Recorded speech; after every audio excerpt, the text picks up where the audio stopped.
이 여자가 우리 아버지를 감금하고 있습니다. 경찰 불러요, 경찰! 새벽부터 김밥을 말던 제 손이 멈췄습니다. 당신이 치매에 걸린 노인네 꼬드겨서 재산 뜯으려고 한 거지? 뒤따라 들어온 여자가 가게 안을 훑어보더니 코웃음을 쳤어요. 이런 데서 김밥이나 많은 년이 500억을 노려? 엄마, 무서워. 5살 준호가 제 다리 뒤에 숨어서 울었어요. 저것 봐. 애 앞에서 사기치다 걸렸으니까 떨리지? 그 순간 주먹을 꽉 쥐었습니다. 그때였습니다. 그 어르신이 제 앞을 막아섰어요. 재영아, 낮고 단단한 목소리였습니다. 재영이라 불린 남자의 얼굴이 돌처럼 굳었어요. 이 아이한테 손대면 나는 너를 아들로 안 본다. 그 어르신의 등이 그렇게 넓은 줄 몰랐습니다. 저는 그 등 뒤에서 소리 없이 울었어요.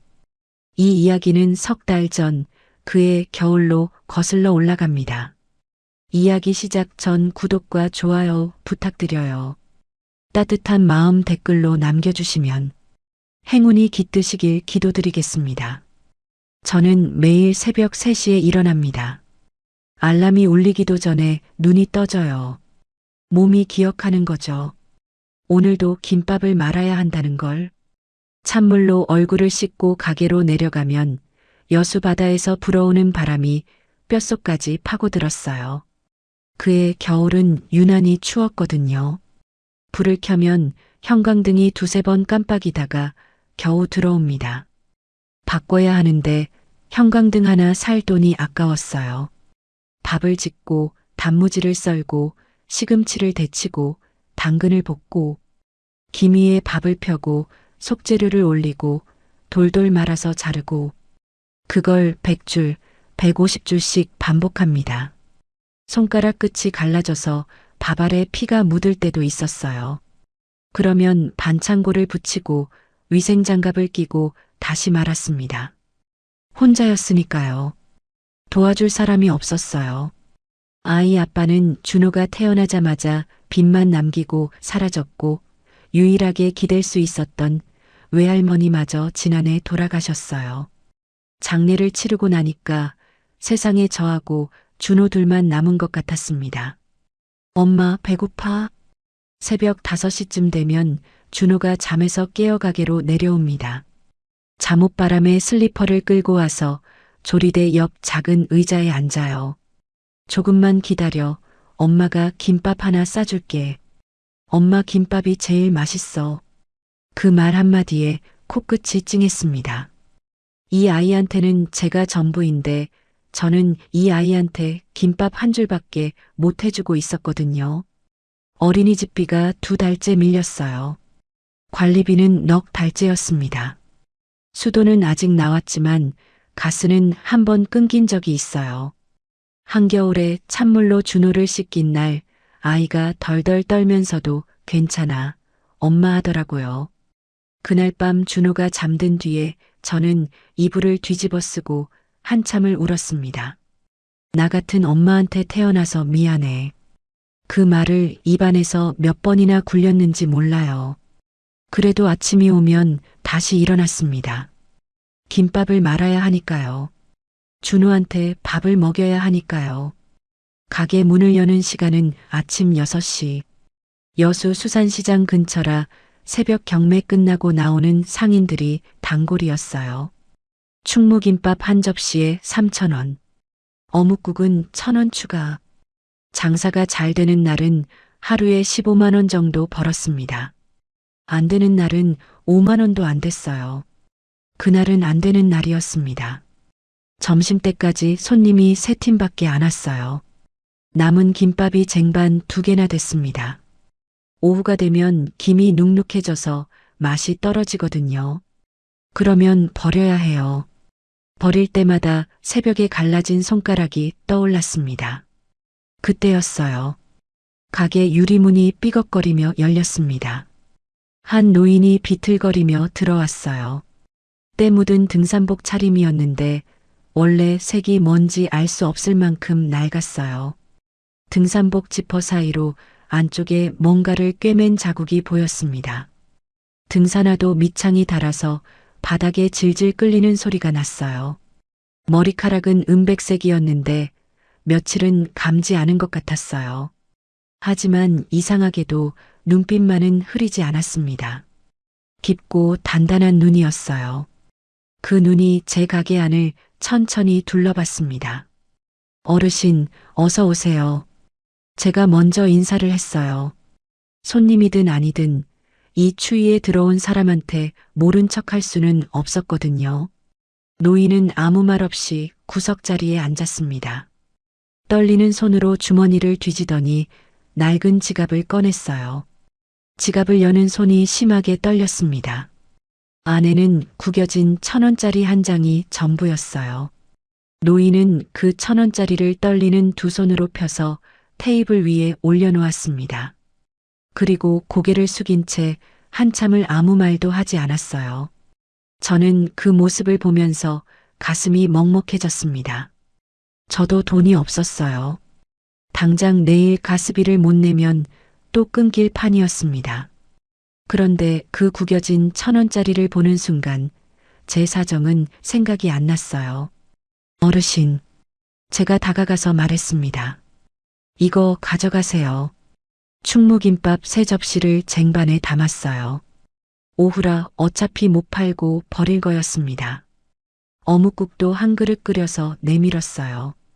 뜨끈뜨끈한 게 김이 모락모락 났습니다. 이건 그냥 드리는 거예요. 돈은 안 받을게요. 노인이 고개를 들었어요. 그 눈에 눈물이 고여 있었습니다. 고맙습니다. 목소리가 갈라져 나왔어요. 겨우 그 3글자를 말하는데 한참이 걸렸습니다. 노인은 젓가락을 들었어요.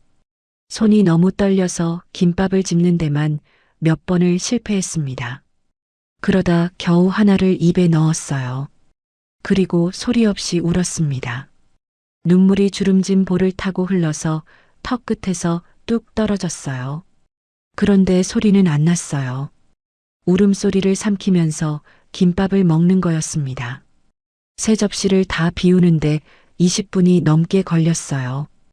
어묵국도 마지막 한 방울까지 마셨습니다.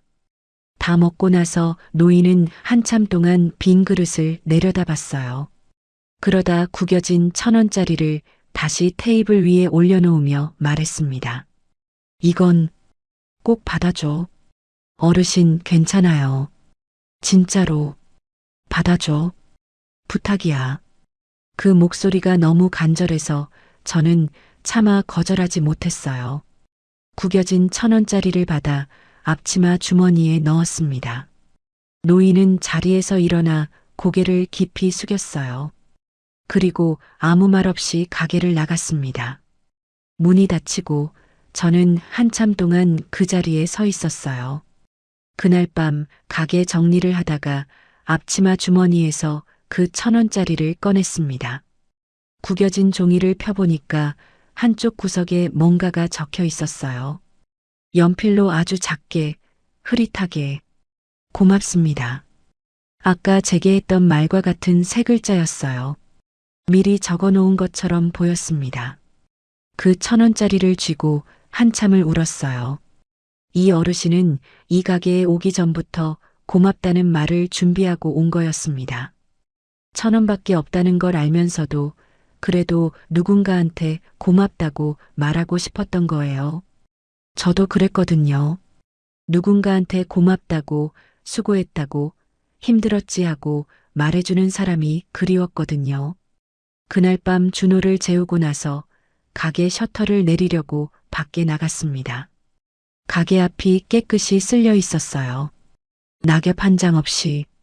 누가 쓴 건지 몰랐습니다. 그때는요. 다음날 새벽 가게 셔터를 올리려고 밖에 나갔습니다. 또 쓸려 있었어요.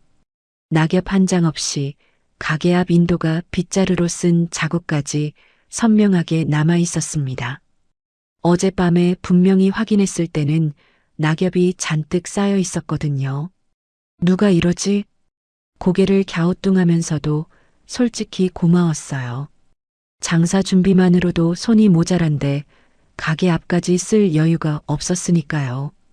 그런데 그 다음 날도 쓸려 있었습니다. 그 다음 날도요.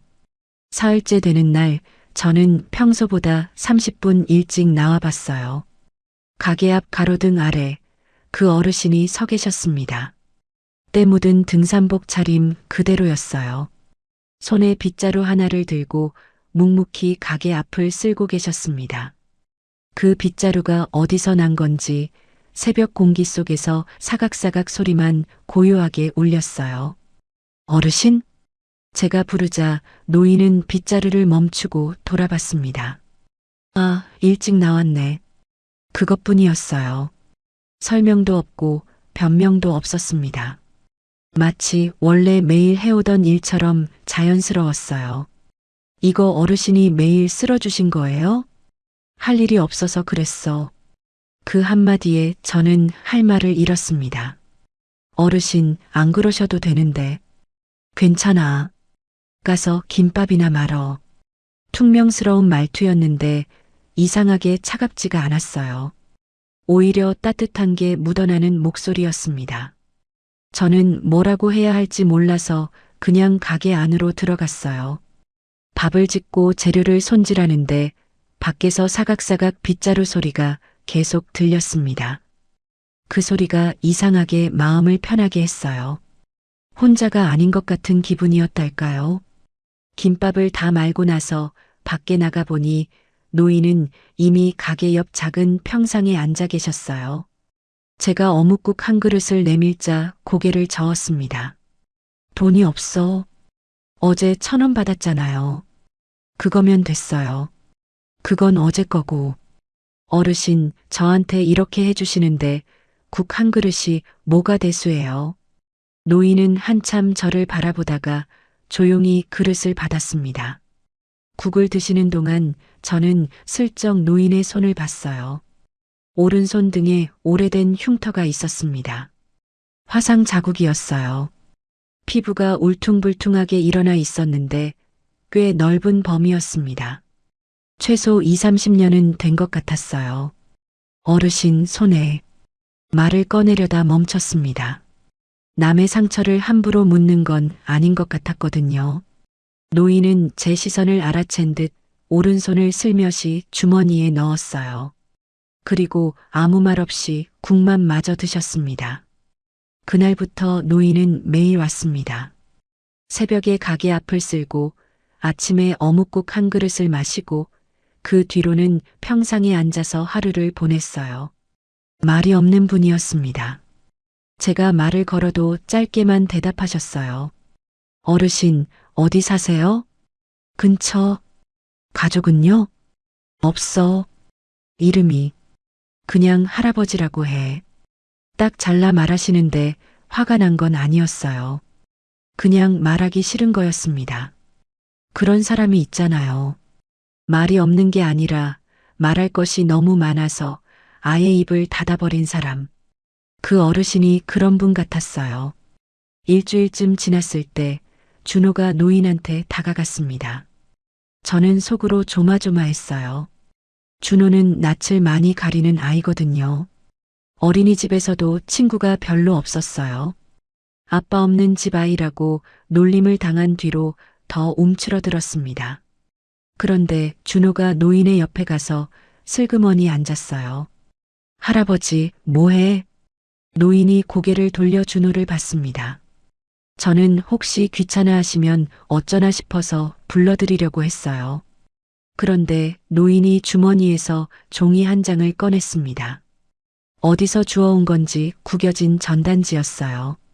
그걸 반으로 접고 또 접고 모서리를 꺾고 날개를 펼치더니 종이약 한 마리가 만들어졌습니다. 이거 알아? 학이다. 준호의 눈이 동그랗게 커졌어요. 나도 만들어줘.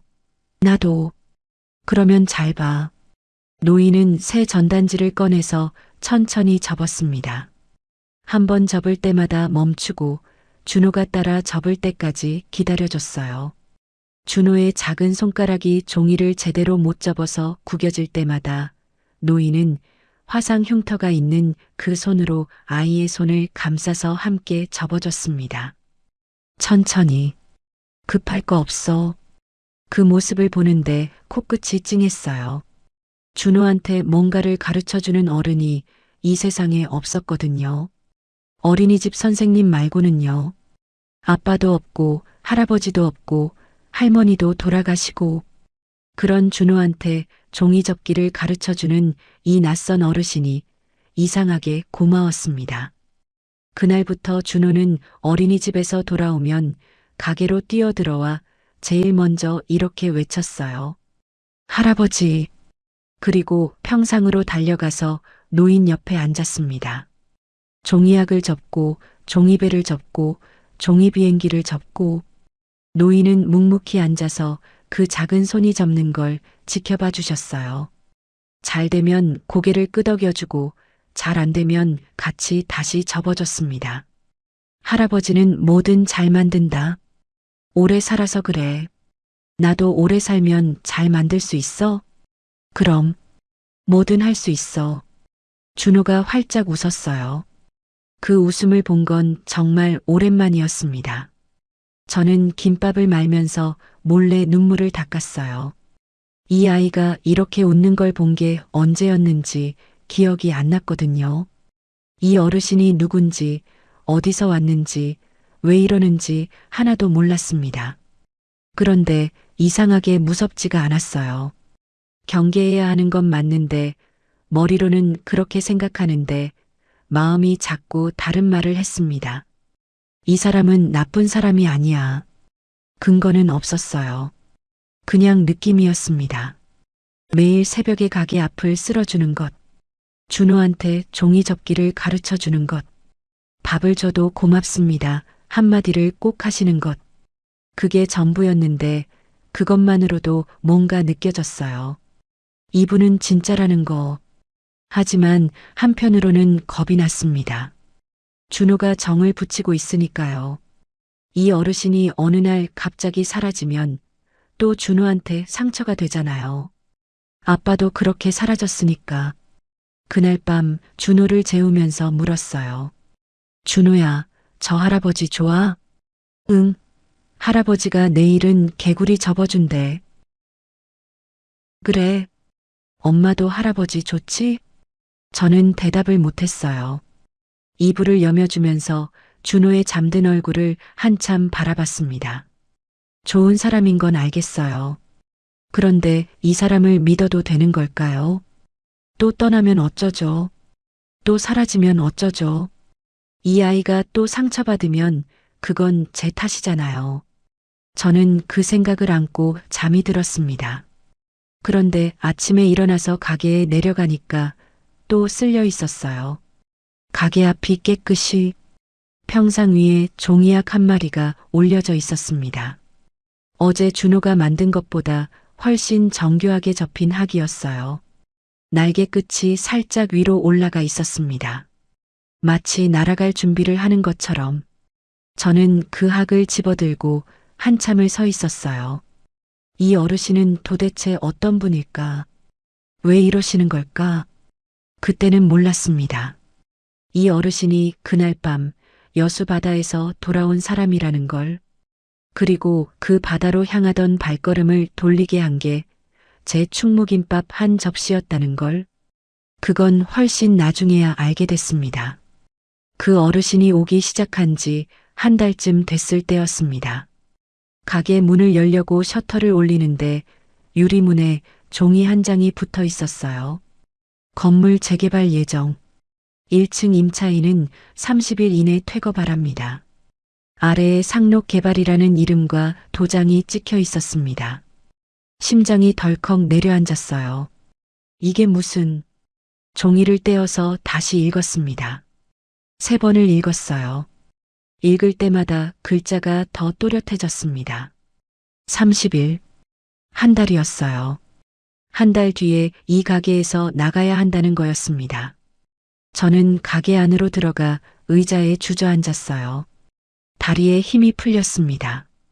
이 가게가 없으면 저는 아무것도 아니었거든요. 준호를 먹일 수 있는 유일한 방법이 이 김밥집이었습니다. 여기 김밥집 사장이 당신이야?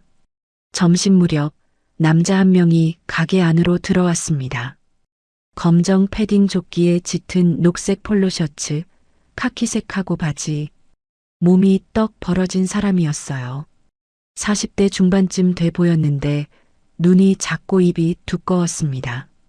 양손을 허리에 짚고 다리를 벌린 채 서 있는 모습이 처음부터 위압적이었어요. 네, 그런데요. 나 고병수, 이 건물주인 아들이야. 건물주 아들.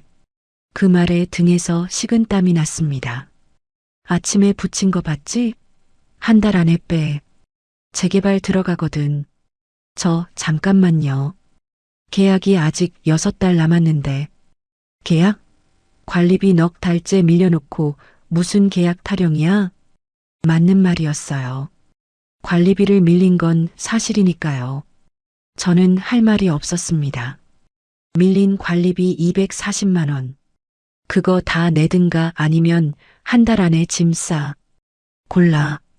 240만 원. 당장 내일 가스비도 걱정인 사람한테 240만 원이라니. 사장님, 제가 조금만 시간을 주시면 분할로라도. 분할? 지금까지 뭐 했는데? 넉 달 동안 한 번도 안 냈으면서. 고병수가 코웃음을 치며 가게 안을 둘러봤어요. 솔직히 이 동네에서 김밥집 하나 접는다고 뭐가 달라지냐? 장사도 안 되는 거 뻔히 보이는데. 그 말에 가슴이 뜨끔했습니다. 장사가 안 되는 건 사실이었거든요. 내가 봐주는 게 한 달이야. 한 달. 그 안에 안 나가면 짐 다 갖다 버린다. 알아들었어? 고병수가 돌아서려는데 준호가 가게 안쪽 작은 의자에서 울음을 터뜨렸어요. 낯선 남자의 큰 목소리에 겁을 먹은 거였습니다. 으앙. 아이고 뭐야. 애도 데리고 장사하냐? 고병수가 준호를 내려다보며 혀를 찼어요.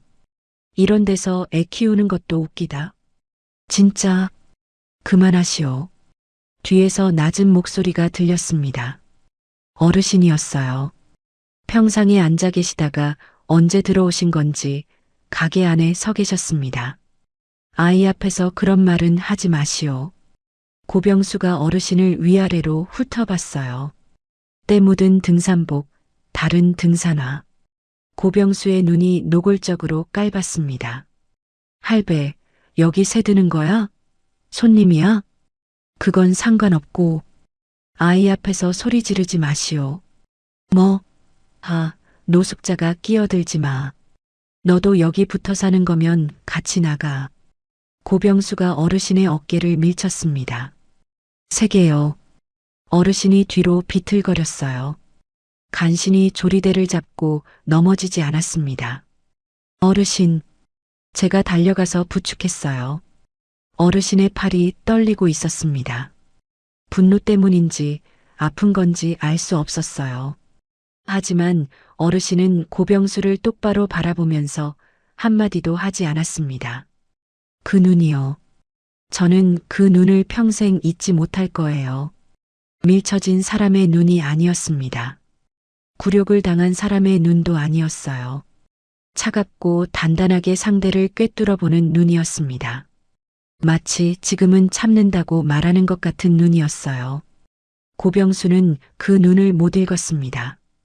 읽을 줄 모르는 사람이었으니까요. 한 달이다. 딱 한 달. 고병수는 그 말을 남기고 가게를 나갔어요. 유리문이 쾅 닫혔습니다.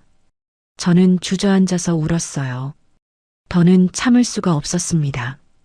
이제 어떡하죠? 갈 데가 없어요. 준호를 안고 바닥에 주저앉아서 울었습니다. 엄마, 왜 울어? 준호가 작은 손으로 제 눈물을 닦아줬어요. 우리 여기서 못 살아? 할아버지도 못 와? 그 말에 더 크게 울었습니다. 이 아이는 자기 집 걱정보다 할아버지 걱정을 먼저 하고 있었거든요. 어르신이 저한테 다가왔어요. 아무 말 없이 한참을 서 계시다가 조용히 말씀하셨습니다. 울지 마. 안 뺏겨. 이 가게. 저는 고개를 들어 어르신을 올려다봤어요. 어르신의 표정이 달라져 있었습니다. 지금까지 한 번도 보지 못한 얼굴이었어요. 무뚝뚝하고 말없던 그분이 처음으로 뭔가를 결심한 얼굴을 하고 계셨습니다. 그날 밤이었어요. 준호를 재우고 가게 정리를 하는데 어르신이 아직 평상에 앉아 계셨습니다. 겨울 밤바람이 매서운데도 움직이지 않으셨어요. 어르신, 추운데 들어오세요. 수빈아. 처음이었습니다. 어르신이 제 이름을 부른 게 저는 깜짝 놀라서 멈췄어요. 수빈아, 앉아봐. 저는 평상에 어르신 옆에 앉았습니다. 겨울 바다 냄새가 바람에 섞여 왔어요. 여수 바다 특유의 짠 냄새. 어르신이 한참 동안 그 바다 쪽을 바라보다가 입을 여셨습니다. 할 이야기가 있어. 네, 어르신. 나는 네가 생각하는 그런 사람이 아니야. 심장이 쿵 내려앉았어요. 무슨 말씀을 하시려는 건지 몰라서 겁이 났습니다. 나는 갈 데가 없어서 온 게 아니야. 네, 갈 데가 없는 건 맞아. 그런데 여기 온 건 다른 이유야. 어르신이 제 쪽으로 고개를 돌렸어요. 깊고 단단한 그 눈이 가로등 불빛에 반짝였습니다. 나는 그날 죽으러 가고 있었어. 숨이 멎었습니다. 여수 바다, 거기로 가고 있었어. 그런데 가다가 불빛이 보여서 들어온 거야. 네 가게. 그게 처음이었어. 어르신, 그날 네가 준 김밥 한 접시가 나를 살렸어.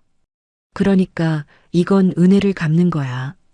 그런데 그것만은 아니야. 어르신이 낡은 등산복 안쪽을 뒤적였어요. 지퍼 사이 천을 꿰맨 자국이 있는 바로 그 부분이었습니다. 실밥을 뜯자 안에서 작은 USB 하나와 접힌 서류 뭉치가 나왔어요. 이게 뭔지 알아? 저는 고개를 저었습니다. 내 아들이 나를 가둔 증거야. 가둔. 그 단어가 귀에 박혔습니다. 어르신이 서류를 펼쳐서 제 앞에 놓았어요. 가로등 불빛 아래 글자가 희미하게 보였습니다. 투약 기록표, 청송요양원이라는 이름, 그리고 수면유도제라는 약품명. 내 이름은 황기택이야. 저는 그 이름을 듣고도 아무 반응을 못했어요. 태양건설 회장. 들어봤어? 태양건설. 여수에서 그 이름을 모르는 사람이 없었습니다. 여수 일대 상가 아파트, 토지를 가장 많이 가진 건설회사였어요. 그게 어르신이요? 3년 전까지는 그랬지. 어르신은 그날 밤 모든 걸 말씀하셨습니다. 장남 재영이 하늘병원 원장을 매수해서 치매 진단을 조작한 것. 법원 후견 심판 면담 날 수면 유도제를 먹여서 자신을 혼미한 상태로 만든 것. 판사 앞에서 제대로 말도 못하게 해놓고 치매 판정을 받아낸 것. 후견인으로 지정된 재영이 전 재산의 명의를 자기 앞으로 옮긴 것.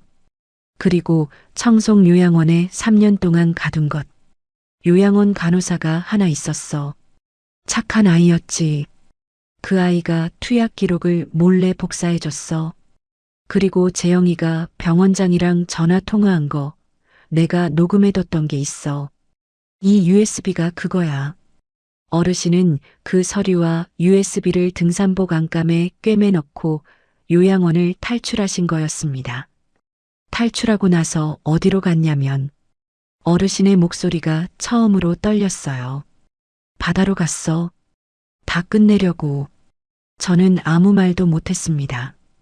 눈물만 흘렀어요. 그런데 가다가 불빛이 보인 거야. 새벽 3시에 불이 켜진 가게가 있더라고. 들어가니까 젊은 여자가 김밥을 말고 있었어. 그 여자가 1,000원도 안 받고 김밥을 내밀었어. 따뜻한 국까지 끓여서. 어르신이 저를 바라봤습니다. 그래서 살았어. 제가 할 수 있는 건 우는 것뿐이었습니다. 수빈아. 네. 나한테 한 사람만 더 도와주면 돼. 어르신이 낡은 수첩을 꺼냈어요. 거기에 전화번호 하나가 적혀 있었습니다. 노재원이라고 내 옛날 사업 동료야. 은퇴한 판사인데 이 사람한테 연락만 해주면 돼. 저는 그 수첩을 받아들었습니다. 손이 떨렸어요. 무서웠습니다.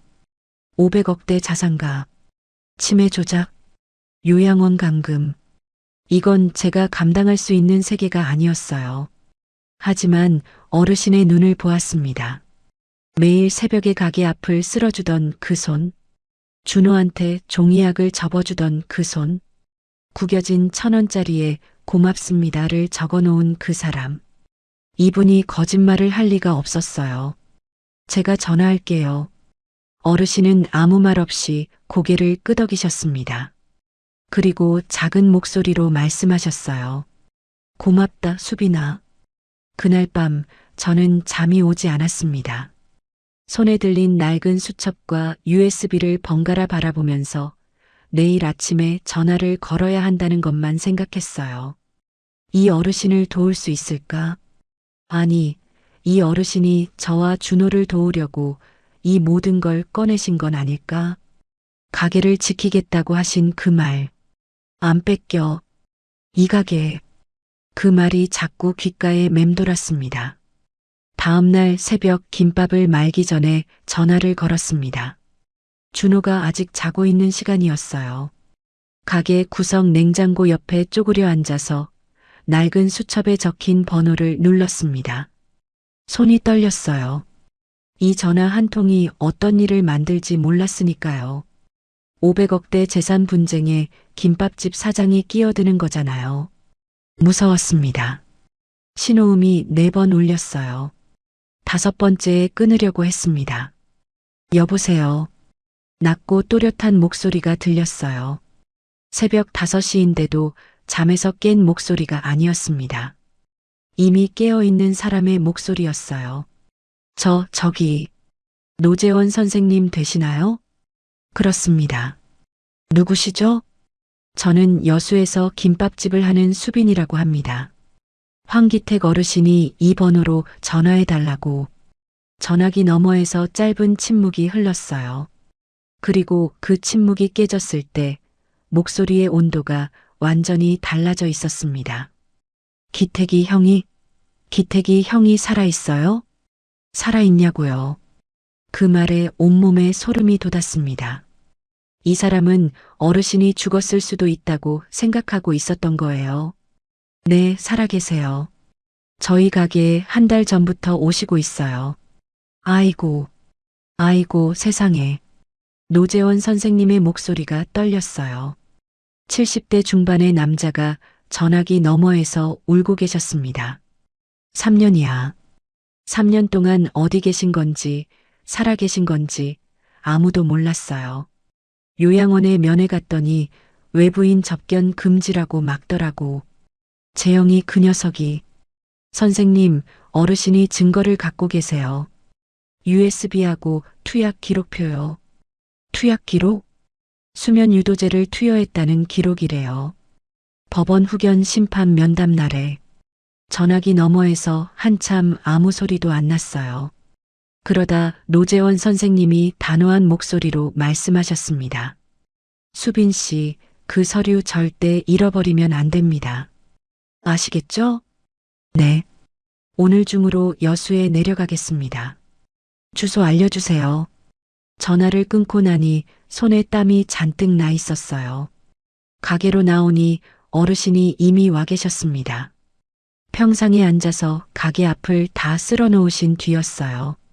전화했어? 네. 오늘 내려오신대요. 어르신은 아무 말 없이 고개를 끄덕이셨어요. 그리고 하늘을 올려다보셨습니다. 겨울 아침 하늘이 맑았어요. 3년 만이네. 그 한마디에 담긴 무게가 느껴졌습니다. 3년이라는 시간. 아들한테 배신당하고 전 재산을 빼앗기고 요양원에 갇혀서 보낸 3년. 저는 그 3년이 얼마나 길었을지 감히 상상도 못했어요. 오후 3시쯤 검은 세단 한 대가 가게 앞에 섰습니다. 차에서 내린 사람은 70대 중반의 남자였어요. 은발을 옆으로 깔끔하게 가르마 타고 둥근 은퇴 안경을 쓰고 짙은 남색 블레이저에 연한 파란 셔츠. 한 손에 오래된 가죽 서류 가방을 들고 있었습니다. 노재원 선생님이었어요. 가게 안으로 들어온 노재원 선생님은 평상에 앉아 계신 어르신을 보자마자 멈춰 섰습니다. 기택이 형, 재원아. 두 사람이 서로를 바라봤어요. 오래 서로를 보지 못한 사람들만이 하는 그런 눈빛이었습니다. 아무 말 없이 눈만으로 3년의 시간이 오갔어요. 노재원 선생님이 빠른 걸음으로 다가가서 어르신의 손을 잡았습니다. 형, 살아있어서 다행이야. 진짜 다행이야. 야, 울지 마라. 늙은이 둘이 울면 볼품없어. 어르신이 퉁명스럽게 말씀하셨는데 목소리가 떨리고 계셨어요. 노재원 선생님은 서류 가방을 열고 제가 건넨 USB와 투약 기록표를 꼼꼼히 살폈습니다.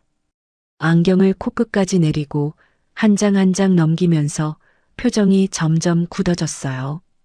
이거면 충분합니다, 형. 뭐가 되겠어? 후견인 직무집행정지 가처분 신청부터 넣겠습니다. 긴급 사안이니까 빠르면 며칠 안에 결정 나올 수 있어요. 그동안 재영이가 재산을 처분하지 못하도록 동결시키는 겁니다. 그러면 재산이 돌아옵니다. 시간은 걸리겠지만 이 증거면 본안 재판에서도 이깁니다. 사문서 위조, 감금, 약물 투여, 형사 고소도 가능해요. 어르신이 한참 동안 아무 말씀을 안 하셨어요.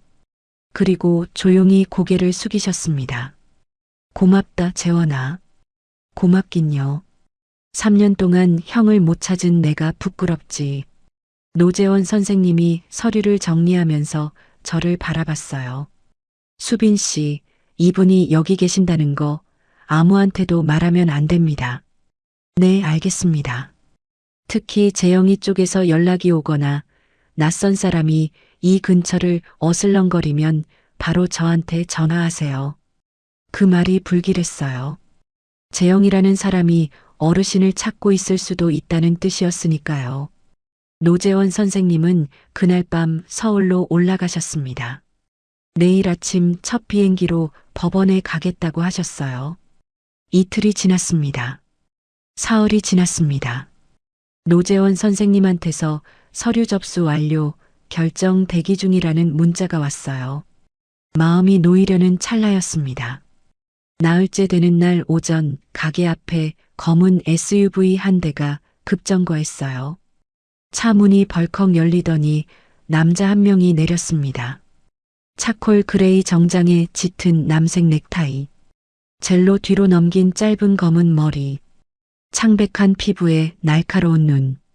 인트로에서 제 가게 문을 벌컥 열고 들어왔던 바로 그 사람이었습니다. 황재영, 어르신의 장남. 하지만 이때는 아직 그 장면이 일어나기 전이었어요. 이때 재영은 처음으로 제 가게에 나타난 거였습니다. 재영의 뒤에서 여자 한 명이 더 내렸어요. 어깨 길이의 매끈한 검은 머리, 크림색 코트에 큰 진주 귀걸이, 명품 핸드백을 팔에 걸고 가게를 올려다보는 눈이 노골적으로 깔보고 있었습니다. 서미란, 재영의 아내. 여기가 그 김밥집이야? 미란이 코를 찡그리며 말했어요. 냄새 좀 봐. 여기에 아버님이 계셨다고? 재영이 가게 안으로 성큼성큼 들어왔습니다. 저는 조리대 뒤에 서 있었어요. 심장이 미친 듯이 뛰었습니다. 노재원 선생님이 경고한 낯선 사람이 바로 이 사람이었구나. 황기택 씨 여기 있지? 재영이 가게 안을 훑어보며 말했어요. 황기택 씨라뇨? 누구 말씀이신지. 시침이 떼지 마. 요양원에서 탈출한 치매 환자야. 우리 아버지라고. 치매 환자. 그 말에 주먹이 꽉 쥐어졌어요. 어르신은 치매 환자가 아니었습니다. 이 사람이 치매를 조작한 거잖아요. 하지만 저는 모르는 척해야 했어요. 노재원 선생님이 법원 결정이 날 때까지 시간을 벌라고 하셨으니까요. 저는 정말 모르겠는데요. 여기 김밥집이에요. 손님은 많이 오시지만 거짓말하지 마. 재영이 주머니에서 사진 한 장을 꺼냈어요. CCTV 캡처 사진이었습니다. 여수행 버스 터미널에서 찍힌 어르신의 뒷모습이었어요. 날짜가 한 달 전이었습니다. 여수로 온 건 확인됐어. 이 동네 CCTV도 다 뒤졌어. 이 가게 앞에서 찍힌 것도 있다고. 저는 아무 말도 할 수 없었어요. 그때 뒤쪽에서 문이 열리는 소리가 났습니다. 가게 안쪽, 저와 준호가 사는 쪽방으로 통하는 문이었어요. 어르신이 나오셨습니다. 아까 말씀드렸죠. 어르신은 가게 뒤쪽 창고에서 주무시고 계셨어요. 제가 이불이라도 깔아드리겠다고 해서 창고를 정리한 게 일주일 전이었거든요. 아버지, 재영이 소리쳤습니다. 어르신은 아무 말 없이 재영을 바라봤어요. 아들의 얼굴을 3년 만에 보는 건데 반가운 표정이 아니었습니다. 왜 왔어? 아버지, 지금 제정신이에요? 요양원에서 왜 나온 거예요? 아버지 몸 상태로 밖에 계시면 안 된다고 의사 선생님이. 의사? 어르신의 목소리가 낮아졌어요. 네가 돈 줘서 거짓 진단서 쓰게 한 그 의사? 가게 안의 공기가 얼어붙었습니다. 재영의 얼굴이 순간 일그러졌어요. 하지만 금방 표정을 고쳤습니다. 이 사람은 그런 걸 감추는데 능숙한 사람이었어요. 아버지, 무슨 말씀을 하시는 거예요? 치매가 더 진행되신 것 같은데 빨리 병원으로. 재영아. 어르신이 한 발 앞으로 나오셨어요. 3년 동안 아비를 가둬놓고 재산을 다 빼앗아 놓고 이제 와서 치매 타령이냐? 아버지가 지금 정상이 아니시잖아요. 이 여자가 아버지한테 무슨 말을 한 거예요? 재영이 저를 가리키며 소리쳤어요. 당신이 우리 아버지한테 무슨 짓을 한 거야? 치매 노인 꼬드겨서 재산 뜯어먹으려고? 그 말이 비수처럼 꽂혔습니다. 미란이 뒤에서 한마디를 보탰어요. 오빠, 이런 사람들은 말이 안 통해. 경찰 불러. 기다려. 아버지부터 모시고 가야지. 재영이 어르신의 팔을 잡으려고 다가갔습니다. 손 치워. 어르신이 재영의 손을 뿌리치셨어요. 아버지, 내가 마지막으로 말한다. 나는 치매 환자가 아니야. 너도 알잖아. 재영의 눈이 흔들렸어요. 아주 잠깐이었지만 저는 봤습니다. 들킬까봐 두려운 사람의 눈이었어요. 하지만 재영은 금방 다시 강한 척을 했습니다. 좋아요.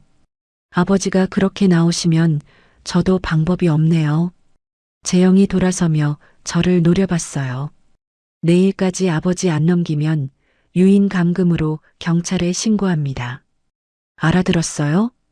재영과 미란이 나간 뒤 가게 안이 조용해졌습니다. 저는 떨리는 손으로 핸드폰을 꺼내서 노재원 선생님께 전화를 걸었어요. 선생님, 재영 씨가 왔다 갔어요. 내일까지 어르신 안 넘기면 경찰 신고하겠대요. 수빈 씨, 침착하세요. 가처분 결정이 내일 모레면 나옵니다. 이틀만 버텨주세요. 이틀. 고작 이틀인데 그 이틀이 1년처럼 느껴졌습니다. 어르신은 가게 안의자에 앉아서 한참 동안 아무 말씀을 안 하셨어요. 어르신, 괜찮으세요? 미안하다, 수빈아. 네. 나 때문에 네가 고생하는 거잖아. 어르신이 무슨 잘못을 하셨다고요? 이 늙은이가 네 가게에 들어온 게 잘못이지. 저는 고개를 저었어요. 아니에요. 어르신이 안 오셨으면 저도 준호도 이 겨울 못 버텼어요. 매일 가게 앞 쓸어주시고 준호한테 종이 접기 가르쳐 주시고 그게 저한테 얼마나 큰 힘이 됐는데요. 어르신이 저를 바라보셨습니다. 어르신, 저도 어르신한테 고마운 거 아시죠? 어르신은 대답 대신 고개를 돌려 창밖을 보셨어요. 하지만 저는 봤습니다. 어르신의 눈가가 젖어 있는 걸. 그날 밤 준호를 재우면서 생각했어요. 이틀만 버티면 된다. 이틀만. 그런데 재영이라는 사람이 이틀을 가만히 기다려줄까요? 그 불안이 맞았습니다. 다음 날 아침 가게 문 앞에 봉투 하나가 놓여 있었거든요. 여수시 위생과에서 보낸 현장 점검 통보서였습니다. 식품위생법 위반 의심 신고 접수. 영업장 현장 점검 예정. 재영이 한 짓이었어요. 아침 9시에 위생점검관 2명이 왔습니다. 여수시 위생과 직원이라며 신분증을 보여줬어요. 한 명은 서류를 들고 한 명은 카메라로 가게 구석구석을 찍었습니다. 신고가 접수돼서 나왔습니다. 조리 환경 점검 좀 하겠습니다. 네. 들어오세요. 저는 떨리는 손으로 문을 열어드렸어요. 냉장고 온도를 확인하고 조리대를 훑어보고 식재료 유통기한을 하나하나 점검했습니다. 화장실도 보고 배수구도 확인했어요. 가게가 허름한 건 맞지만 위생만큼은 자신이 있었어요. 새벽 3시에 일어나서 제일 먼저 하는 게 조리대 소독이었거든요. 김밥 재료도 그날 쓸 것만 그날 아침에 손질했습니다. 특별히 위반 사항은 안 보이는데요. 점검관 한 명이 동료에게 말했어요. 기록은 남겨야 하니까 서류 작성하고 갈게요. 위반 사항은 없었습니다. 하지만 문제는 그게 아니었어요. 점검관들이 가게 앞에 공무용 차를 세워놓고 가게 안에서 카메라를 들고 돌아다니는 모습을 동네 사람들이 다 봤거든요. 시장 상인들이 수군거리기 시작했습니다. 저 김밥집 위생 점검 나온 거 아니야? 뭐가 나왔나 봐. 세상에, 거기서 김밥 사 먹었는데. 점검관이 나간 뒤에도 손님이 안 왔어요. 점심때가 됐는데 가게가 텅 비어 있었습니다. 평소에는 적어도 대여섯 팀은 왔는데 그날은 한 팀도 안 왔어요. 오후가 되니까 이유를 알게 됐습니다. 단골 상인 한 분이 가게 앞을 지나가다가 저를 보더니 걸음을 멈추셨어요. 수산시장에서 건어물 장사를 하시는 이모님이었는데 새벽마다 충무김밥 한 접시를 드시던 분이었습니다. 수빈아, 이모님 어서 오세요. 오늘 안 오셔서 걱정했어요. 그게 나도 가고 싶었는데. 이모님이 주변을 살피더니 목소리를 낮추셨어요. 아까 어떤 여자가 시장 돌아다니면서 얘기하고 다녀. 네 가게에서 치매 걸린 노인네 데리고 있으면서 재산을 빼앗으려 한다고. 심장이 멈추는 것 같았어요. 그 여자가 누군데요? 크림색 코트 입은 여자. 진주 귀걸이 한. 말투가 서울 사람 같던데 여기저기 다니면서 사진까지 보여주더라. 미란이었습니다. 이모님, 그거 다 거짓말이에요. 저는 그런 거 안 했어요. 나는 알아, 수빈아. 네가 그런 애가 아닌 거. 그런데 다른 사람들이 믿을지 모르겠어. 이모님은 미안한 표정을 지으시며 가셨어요. 그 뒤로 하루 종일 손님이 한 명도 안 왔습니다. 저녁에 시장 쪽을 지나갔더니 몇몇 상인들이 저를 보고 고개를 돌렸어요. 눈을 마주치려 하지 않았습니다. 어제까지만 해도 수빈아, 오늘도 수고한다 하던 사람들이었어요. 가게로 돌아오는 길에 눈물이 났습니다. 아무것도 안 했는데, 아무 잘못도 안 했는데, 그 어르신한테 김밥 한 접시 드린 것밖에 없는데 왜 제가 사기꾼이 돼야 하는 거죠? 이틀째도 손님이 없었습니다. 사흘째도요. 새벽 3시에 일어나서 김밥을 말았어요. 100주를 말았습니다. 누가 올지 안 올지도 모르면서요. 그래도 말아야 했어요. 안 말면 진짜 끝이니까요. 하지만 오전이 지나고 점심이 지나고 오후가 돼도 아무도 안 왔어요. 조리대 위에 김밥이 수북이 쌓여 있었습니다. 김이 눅눅해지고 있었어요. 밥이 굳어가고 있었습니다. 저는 그 김밥을 바라보면서 멍하니 앉아 있었어요. 준호가 어린이집에서 돌아왔습니다. 엄마, 오늘 손님 없어? 응, 오늘은 좀 한가해. 거짓말을 했어요. 한가한 게 아니라 아무도 안 온 거였습니다. 그러면 나 김밥 먹어도 돼? 그래, 많이 먹어. 준호가 김밥을 먹는 걸 보면서 생각했어요. 이러다가 정말 가게를 접어야 하는 건 아닌가. 위생 점검의 소문까지. 재영이라는 사람은 제 밥줄을 완전히 끊으려고 하고 있었어요. 그때 어르신이 가게로 들어오셨습니다. 남은 김밥을 보시더니 아무 말씀 없이 쟁반 하나를 들고 밖으로 나가셨어요. 어르신, 어디 가세요? 대답이 없었습니다.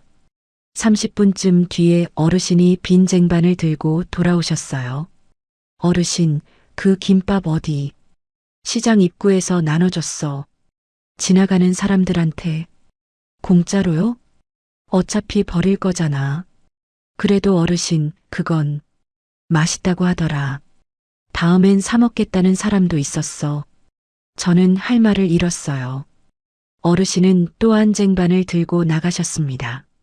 그리고 또 빈 쟁반을 들고 돌아오셨어요. 어르신, 울지 마. 사람들은 먹어봐야 아는 거야.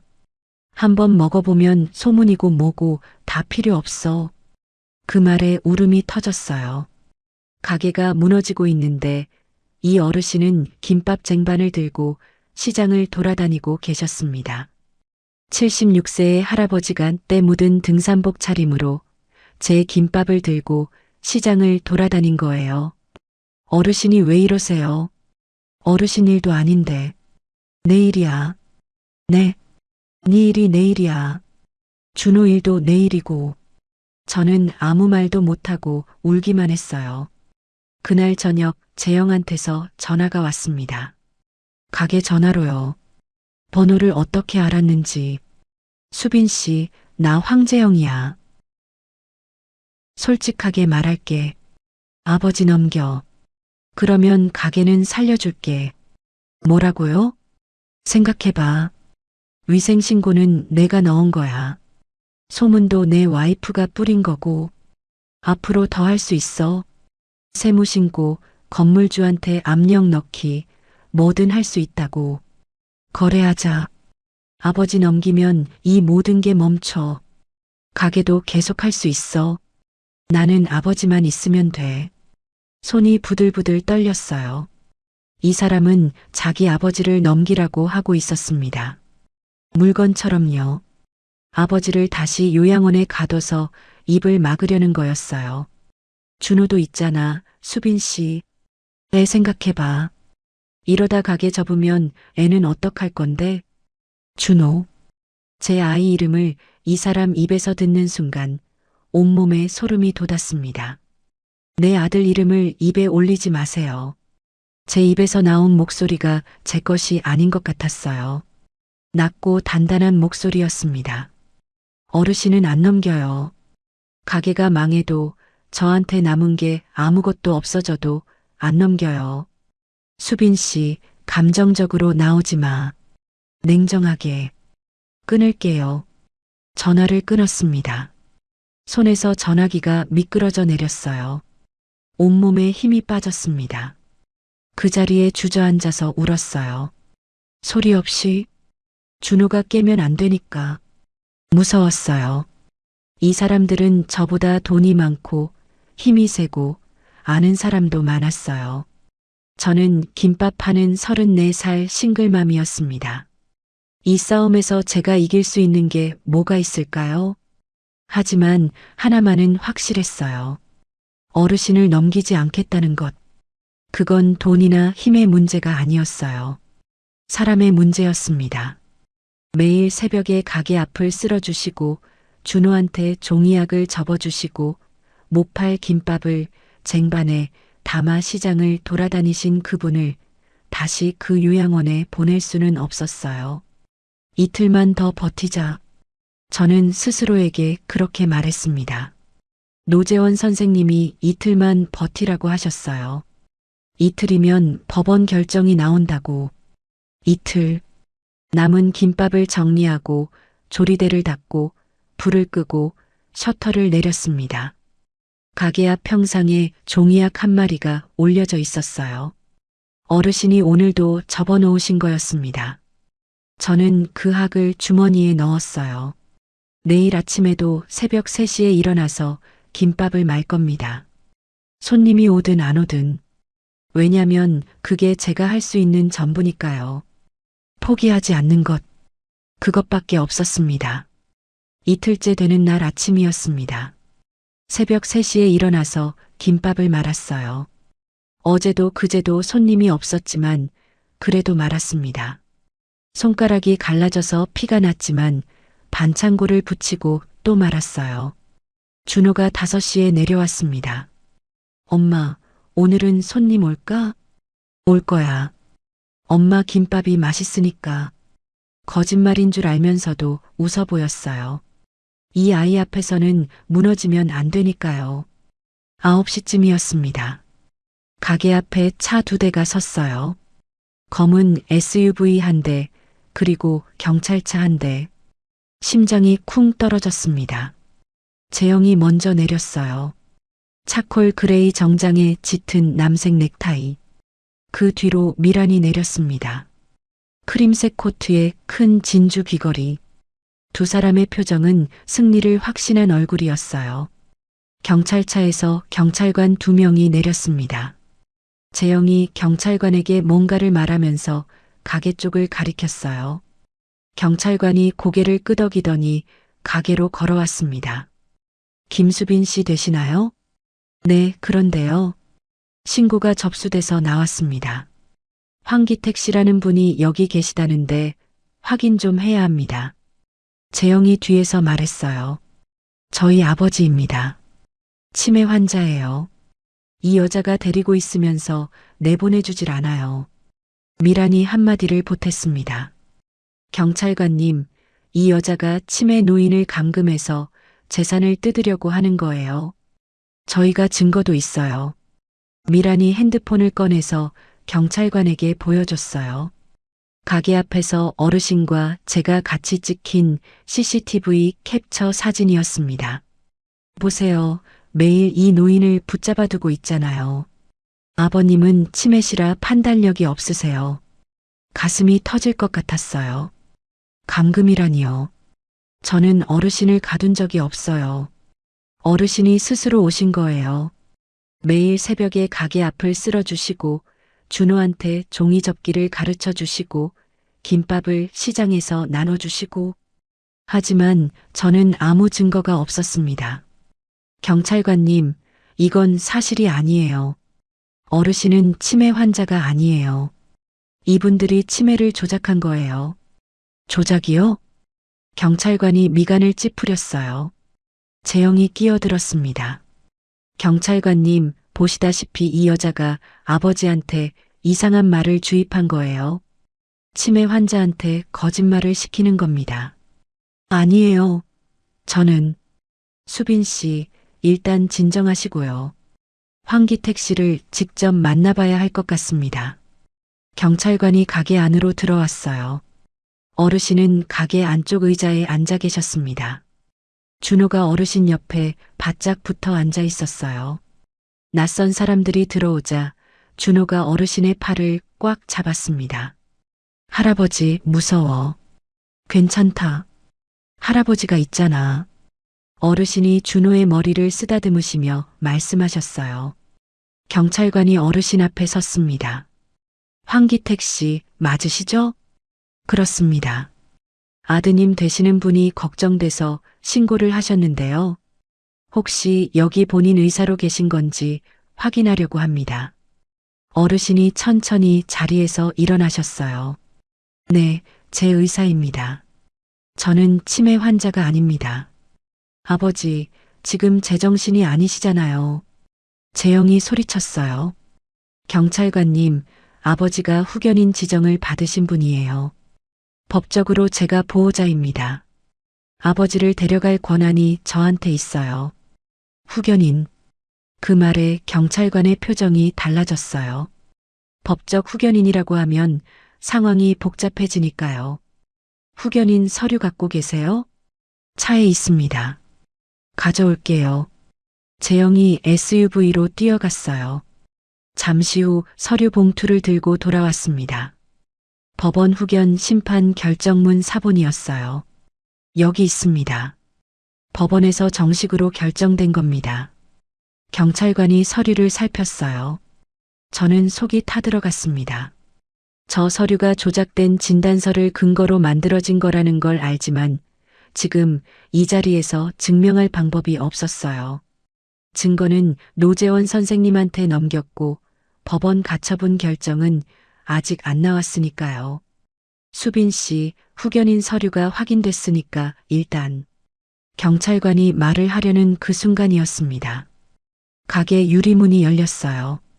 잠깐만요. 낮고 또렷한 목소리. 노재원 선생님이었습니다. 짙은 남색 블레이저에 연한 파란 셔츠, 은발을 깔끔하게 가르마 타고 둥근 은퇴 안경, 한 손에 가죽 서류 가방, 다른 손에 서류 봉투를 들고 계셨어요. 그리고 노재원 선생님 뒤에 여자 한 명이 더 서 있었습니다. 30대 후반쯤 돼 보이는 여자였어요. 하얀 간호사 가디건을 입고 있었는데 얼굴이 창백하고 눈이 충혈돼 있었습니다. 울다 온 것 같았어요. 누군지 몰랐습니다. 그때는요. 실례합니다. 저는 노재원이라고 합니다. 전직 판사입니다. 노재원 선생님이 경찰관에게 신분증을 보여줬어요. 그리고 이것은 오늘 아침 서울가정법원에서 발부된 후견인 직무집행정지 가처분 결정문입니다. 노재원 선생님이 서류 봉투에서 서류를 꺼내서 경찰관에게 건넸어요. 가게 안의 공기가 바뀌었습니다. 재영의 얼굴이 하얗게 질렸어요. 뭐라고요? 황재영 씨의 성년 후견인 직무가 오늘부로 정지됩니다. 재산 처분 권한도 즉시 동결됩니다. 경찰관이 두 서류를 번갈아 봤어요. 재영이 내민 후견 결정문과 노재원 선생님이 내민 가처분 결정문을. 이건 법원 직인이 찍혀 있네요. 그렇습니다. 가처분 결정은 기존 후견 결정에 우선합니다. 황재영 씨는 현재 황기택 씨에 대한 어떠한 법적 권한도 행사할 수 없습니다. 재영의 입이 벌어졌어요. 얼굴에 핏기가 사라졌습니다. 이게 말이 돼? 가처분이 이렇게 빨리 나올 수가. 긴급한 사안이니까요. 치매 조작 의혹에 약물 투여 증거까지 있으면 법원도 빠르게 움직입니다. 노재원 선생님이 재영을 똑바로 바라봤어요. 그리고 황재영 씨, 한 가지 더 있습니다. 노재원 선생님이 뒤에 서 있던 여자를 앞으로 안내하셨어요. 이분은 청송요양원에서 근무했던 간호사 박소영 씨입니다. 재영의 눈이 커졌어요. 미라는 핸드백을 쥔 손이 부들부들 떨리기 시작했습니다. 간호사가 한 발 앞으로 나왔어요. 입술이 떨리고 있었지만 눈은 똑바로 재영을 바라보고 있었습니다. 저는 청송요양원에서 3년 동안 황기택 회장님을 담당한 간호사입니다. 목소리가 떨렸지만 멈추지 않았어요. 3년 전 법원 후견 심판 면담이 있던 날 재영 씨 지시로 회장님께 수면 유도제를 투여했습니다. 면담 2시간 전에요. 회장님이 제대로 말씀을 못 하시도록요. 가게 안이 쥐 죽은 듯 조용해졌어요. 간호사의 목소리만 울렸습니다. 투약 기록은 제가 보관하고 있었습니다. 그리고 재영 씨가 한울병원 원장님과 통화하신 내용도 녹음돼 있습니다. 두 분이 진단서 조작을 논의하는 내용이에요. 거짓말이야. 이 여자 누가 시킨 거야? 재영이 소리쳤어요. 하지만 목소리가 갈라지고 있었습니다. 아까까지의 자신감은 온데간데 없었어요. 시킨 사람 없습니다. 3년 동안 양심의 가책에 시달렸습니다. 회장님이 요양원에서 매일 창밖을 바라보시던 모습을 잊을 수가 없었어요. 정상인 분을 치매 환자로 가둬놓고 매일 약을 먹이고 간호사의 눈에서 눈물이 흘렀어요. 더 이상 못 참겠어서 나왔습니다. 경찰관이 재영에게 다가갔어요. 황재영 씨 사문서 위조, 감금, 약물 투여 혐의로 조사가 필요하겠습니다. 함께 가주시죠. 잠깐만요. 이건 오해예요. 아버지를 위해서 한 거라고요. 위해서? 어르신이 입을 여셨습니다. 3년 만에 아들 앞에서 하시는 말씀이었어요. 재영아. 어르신이 천천히 재영 앞으로 걸어가셨습니다. 한 발 한 발. 아비를 약 먹여서 말 못하게 만들어 놓고 전 재산을 빼앗고 3년 동안 가둬놓은 게 나를 위해서 한 거야? 재영의 입술이 파르르 떨렸어요. 아, 아버지. 3년 동안 요양원 창밖만 봤어. 매일 같은 창밖, 매일 같은 천장. 내 아들이 나를 거기 넣어놨다는 게 믿기지 않았어. 꿈이겠거니 했어. 아들이 그럴 리 없다고. 어르신의 목소리가 떨렸어요. 하지만 멈추지 않으셨습니다. 그런데 꿈이 아니었어. 1년이 지나도 2년이 지나도 아무도 안 왔어. 내 아들이, 내가 이 손으로 키운 내 아들이 한 번도 안 왔어. 어르신이 오른손을 들어 보이셨어요. 화상 흉터가 있는 그 손이었습니다. 이 손으로 현장에서 삽질하면서 니를 키웠어. 이 흉터가 어떻게 생긴 건지 알잖아. 현장에서 불이 났을 때 사람을 끌어낸 거야. 내가 그런 사람이야. 남을 살리는 사람이지 남을 가두는 사람이 아니야. 재영이 고개를 떨궜어요. 그런데 내 아들이 나를 가뒀어. 어르신의 눈에서 눈물이 한 줄기 흘렀어요. 하지만 닦지 않으셨습니다. 나는 요양원에서 나와서 바다로 갔어. 다 끝내려고. 가게 안에 있던 모든 사람이 숨을 멈췄어요. 그런데 새벽 3시에 불이 켜진 가게가 있더라고. 들어갔더니 젊은 여자가 김밥을 말고 있었어. 어르신이 저를 돌아보셨어요. 그 여자가 1,000원도 없는 이 늙은이한테 김밥 3접시를 내밀었어. 따뜻한 국까지 끓여서 돈 안 받겠다고 하면서. 저는 울고 있었어요. 소리 없이. 그 김밥 한 접시가 이 늙은이한테 다시 살아볼 이유를 줬어. 어르신이 다시 재영을 바라보셨어요. 네가 아비한테 3년 동안 못한 걸 이 아이가 김밥 한 접시로 해줬어. 재영이 무릎이 꺾이듯 바닥에 주저앉았어요. 미라는 이미 울고 있었습니다. 하지만 그건 뉘우침의 눈물이 아니었어요. 모든 게 끝났다는 걸 아는 사람의 눈물이었습니다. 경찰관이 재영의 팔을 잡았어요. 가시죠. 재영이 고개를 들어 어르신을 올려다봤습니다. 아버지, 저는. 어르신은 아무 말씀을 안 하셨어요. 돌아서셨습니다. 재영이 경찰차에 태워져 나가고 미란도 뒤따라 나갔습니다. 가게 안에 어르신과 저와 준호, 그리고 노재원 선생님만 남았어요. 준호가 어르신한테 달려갔습니다. 할아버지, 괜찮아? 그래, 괜찮다. 어르신이 준호를 안아 올리셨어요. 화상 흉터가 있는 그 손으로 5살짜리 아이를 꼭 안으셨습니다. 저는 그 모습을 보면서 바닥에 주저앉아 울었어요. 이번에는 소리내서 울었습니다. 끝났구나. 끝난 거구나. 노재원 선생님이 제 옆에 와서 조용히 말씀하셨어요. 수빈 씨, 잘 버텨줬어요. 고마워요. 저는 고개만 끄덕였어요. 말이 안 나왔습니다. 어르신이 준호를 안은 채로 저를 내려다보셨어요. 그리고 처음으로 웃으셨습니다. 제가 어르신을 만난 이후 처음 보는 웃음이었어요. 주름투성이 얼굴에 번지는 그 미소가 세상에서 가장 따뜻한 것이었습니다. 수빈아. 네. 아직 할 이야기가 남았어. 재영과 미란이 연행되고 이틀이 지났습니다. 가게 앞은 다시 조용해졌어요. 경찰차도 없고 검은 SUV도 없고 위생점검관도 없었습니다. 대신 다른 것이 생겼어요. 손님이 돌아오기 시작했습니다. 그날 오후 수산시장 건어물 이모님이 가게 문을 열고 들어오셨어요.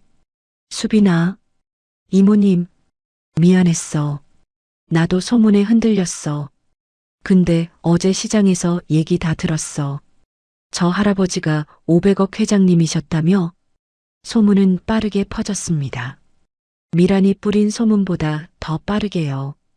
김밥집 사장이 치매 노인을 돌봤는데 알고 보니 그 노인이 재벌 회장이었고 아들이 치매를 조작해서 재산을 빼앗고 감금했다는 이야기. 시장 상인들이 하나둘 찾아왔어요. 수빈아, 그동안 미안했다. 진작 믿어줬어야 했는데. 김밥 2줄 싸줘. 아니, 3줄. 저는 울면서 김밥을 말았습니다. 손가락이 갈라진 채로 눈물이 기미에 떨어질 것 같은데 참으면서 말았어요. 그날 저녁 가게 문을 닫고 나서 어르신이 저를 부르셨습니다. 수빈아, 나와봐. 가게 앞 평상이었어요. 겨울이 끝나가고 있었습니다. 바람이 전보다 덜 차가웠어요. 여수 바다 쪽에서 불어오는 바람에 봄 냄새가 살짝 섞여 있었습니다. 어르신이 평상에 앉아서 바다 쪽을 바라보고 계셨어요. 앉아. 저는 어르신 옆에 앉았습니다. 한참 동안 아무 말씀이 없으셨어요. 바다 쪽에서 등대 불빛이 깜빡거렸습니다. 파도 소리가 멀리서 들려왔어요. 재원이한테 연락 왔어. 네. 가처분이 확정됐고 본안 재판은 몇 달 걸린대. 근데 결과는 뻔하다더라. 증거가 충분하니까. 다행이에요, 어르신. 재산은 돌아올 거야. 시간이 좀 걸리겠지만. 어르신이 저를 바라보셨어요. 그래서 할 이야기가 있어. 네, 어르신. 이 건물 내가 사려고 해. 네. 고병수라는 놈한테 연락했어. 재원이가 대신 전화해줬는데 매각 의사가 있다더라. 가격은 나중에 정리하면 되고. 어르신, 그건 내가 이 건물을 사면 재개발이고 철거고 없어. 네 가게도 안 뺏겨. 저는 할 말을 잃었어요. 어르신, 저는 그런 거 바라고 한 게 아니에요. 김밥 드린 것도 어르신 도와드린 것도 뭘 바라고 한 게 아니었어요. 알아. 그런데 왜? 나도 뭘 바라고 하는 게 아니야. 어르신이 바다를 바라보시며 말씀하셨어요. 수빈아, 나는 재산이 500억이 있어도 쓸 데가 없는 사람이야. 아들한테 빼앗겼을 때보다 다 돌려받은 지금이 더 허무해. 돈이 뭔데? 그게 사람 하나 붙잡아주는 거 아니잖아. 어르신의 목소리가 낮아졌어요. 3년 동안 요양원에서 매일 생각했어. 내가 뭘 잘못했을까? 아들한테 뭘 못해줬길래 이런 짓을 할까? 돈은 벌었는데 애는 잘 못 키운 거야. 저는 아무 말도 못했어요. 그런데 여기 와서 알았어. 김밥 한 접시 내미는 게 돈 500억보다 더 큰 거더라고. 어르신이 저를 바라보셨어요. 수빈아, 나한테는 이제 가족이 없어. 재영이는 내 아들이지만 나를 가둔 사람이야. 다시는 가족이 될 수 없어. 어르신. 근데 여기에는 있더라고. 매일 새벽에 일어나서 김밥 많은 사람. 할아버지하고 뛰어오는 아이. 그게 가족 아니면 뭐야? 눈물이 쏟아졌어요. 어르신, 저는 부담 갖지 마. 건물은 내가 사는 거고 네가 갚을 필요 없어. 1층은 네 가게야. 월세도 없어. 그냥 여기서 김밥 말아. 준호 키우면서. 왜요? 왜 이렇게까지 해주시는 거예요? 어르신이 조용히 웃으셨어요. 2번째 보는 웃음이었습니다. 그날 바다로 가고 있었어. 다 끝내려고. 그런데 새벽 3시에 불빛이 보였어. 어르신이 가게 간판을 올려다보셨어요. 수빈이네 충무김밥이라고 적힌 낡은 간판이었습니다. 저 불빛이 아니었으면 나는 여수 바다에 있었을 거야. 저는 울음을 참을 수가 없었어요. 김밥 한 접시가 사람을 살릴 수 있다는 걸 나는 그날 처음 알았어. 어르신이 주머니에서 뭔가를 꺼내셨어요. 구겨진 1,000원짜리였습니다. 이거 알지? 그건 네가 처음 준 김밥값이야. 니는 안 받으려고 했는데 내가 꼭 받아달라고 했잖아. 첫날 그 1,000원짜리. 고맙습니다라고 적혀 있던 그 1,000원짜리. 저는 분명 앞치마 주머니에 넣어뒀었는데, 어르신, 이거 제가 받은 건데 어떡해. 다음날 네가 가게 정리하는 동안 주머니에서 꺼냈어. 미안한데 이건 내가 가지고 싶었어. 어르신이 그 구겨진 1,000원짜리를 가만히 바라보셨어요. 이게 내가 가진 것 중에 제일 비싼 거야. 500억보다. 그때 가게 안쪽 문이 열렸어요. 할아버지, 준호가 잠옷바람으로 뛰어나왔습니다. 슬리퍼가 벗겨지는 것도 모르고 평상까지 달려왔어요. 할아버지, 나 잠이 안 와. 할아버지가 없으니까. 여기 있잖아. 안 가지? 안 가. 진짜? 진짜. 준호가 어르신의 무릎에 올라앉았어요. 어르신이 화상 흉터가 있는 그 손으로 준호를 꼭 안으셨습니다. 할아버지, 우리 가족이야? 그 질문에 가게 앞이 조용해졌어요. 파도 소리만 들렸습니다. 어르신이 준호의 머리를 쓰다듬으셨어요. 천천히 조심스럽게. 그래, 가족이다. 진짜 가족? 진짜 가족. 준호가 활짝 웃었어요. 이가 빠진 자리가 보이는 5살짜리의 웃음이었습니다. 야호! 나 할아버지 생겼다. 저는 그 모습을 보면서 소리 없이 울었어요. 5살짜리 아이가 세상에서 제일 좋아하는 것이 종이약을 접어주는 할아버지라는 것. 76세의 노인이 세상에서 제일 소중한 것이 할아버지하고 뛰어오는 아이라는 것. 그게 가족이 아니면 뭐겠어요. 피가 섞이지 않아도, 성이 다르고 나이가 41살이나 차이가 나도, 매일 새벽에 가게 앞을 쓸어주고, 종이약을 접어주고, 못 팔 김밥을 들고 시장을 돌아다녀주고, 안 뺏겨 이 가게하고 앞을 막아서주고, 그게 가족이잖아요. 저는 어르신 옆에 앉아서 말했습니다. 어르신, 왜? 아니, 아버님. 어르신이 고개를 돌려 저를 보셨어요. 눈가가 젖어 있었습니다. 아버님, 이제 그렇게 부를게요. 어르신은 대답 대신 고개를 돌려 바다를 보셨어요. 하지만 저는 봤습니다. 어르신의 입꼬리가 떨리면서 올라가는 걸.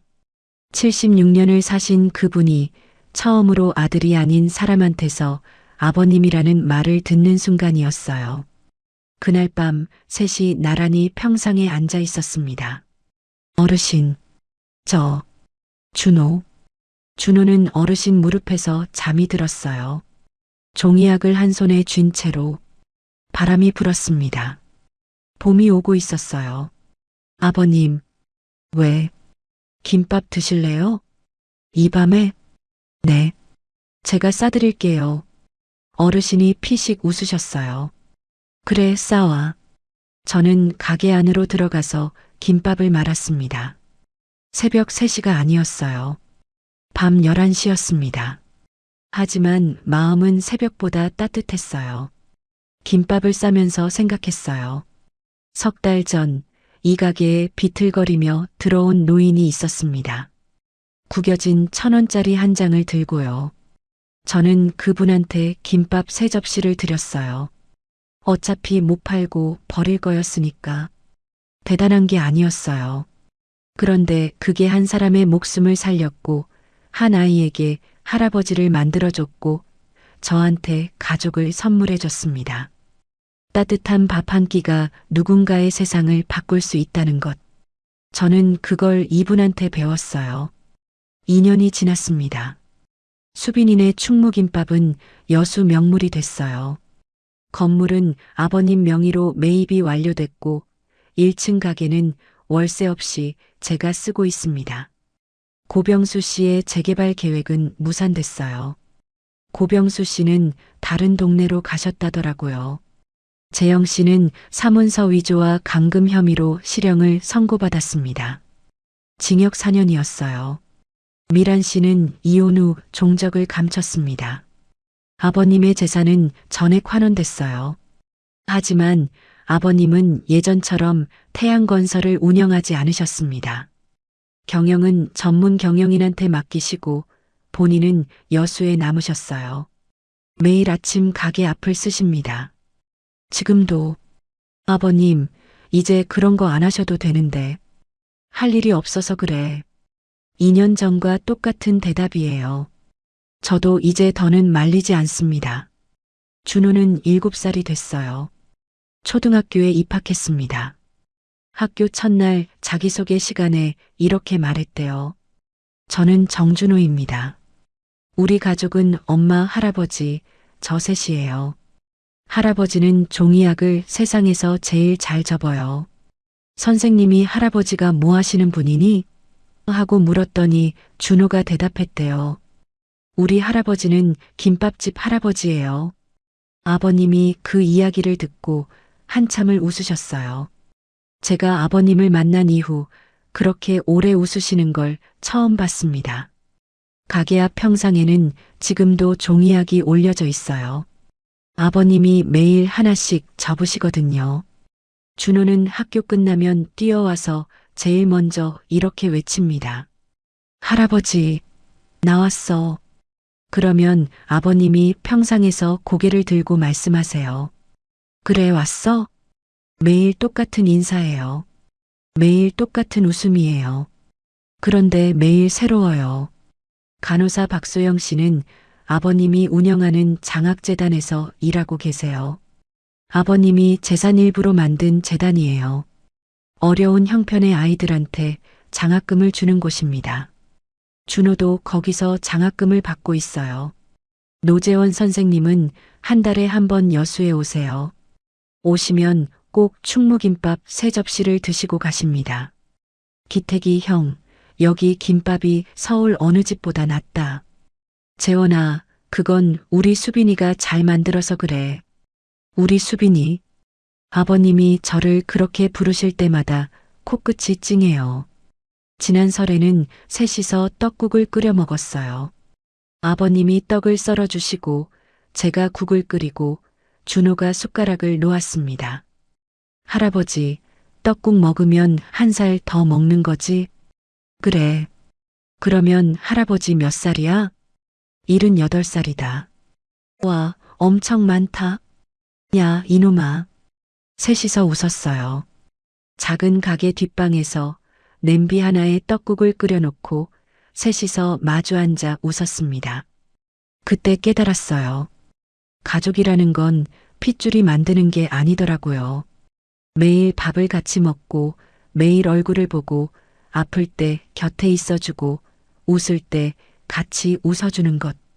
그게 가족이에요. 저는 34살에 아이 아빠를 잃었고 35세 할머니를 잃었고 세상에 혼자 남았다고 생각했습니다. 그런데 아니었어요. 구겨진 1,000원짜리 한 장을 든 노인이 새벽 3시에 제 가게 문을 열고 들어온 그날부터 저는 혼자가 아니었습니다. 사람의 가치는 지갑이 아니라 마음에 있습니다. 따뜻한 밥 한 끼가 누군가의 세상을 바꿀 수 있습니다. 그리고 가족은 피가 아니라 마음이 만드는 거예요. 저는 오늘도 새벽 3시에 일어나서 김밥을 맙니다. 가게 앞은 이미 깨끗이 쓸려 있어요. 매일매일 78세의 아버님이 쓸어 놓으신 거예요. 저는 그 빗자루 자국을 밟으면서 가게 문을 엽니다. 그리고 생각해요. 오늘도 누군가한테 따뜻한 한 끼가 되면 좋겠다고. 그게 저의 작은 소망이에요.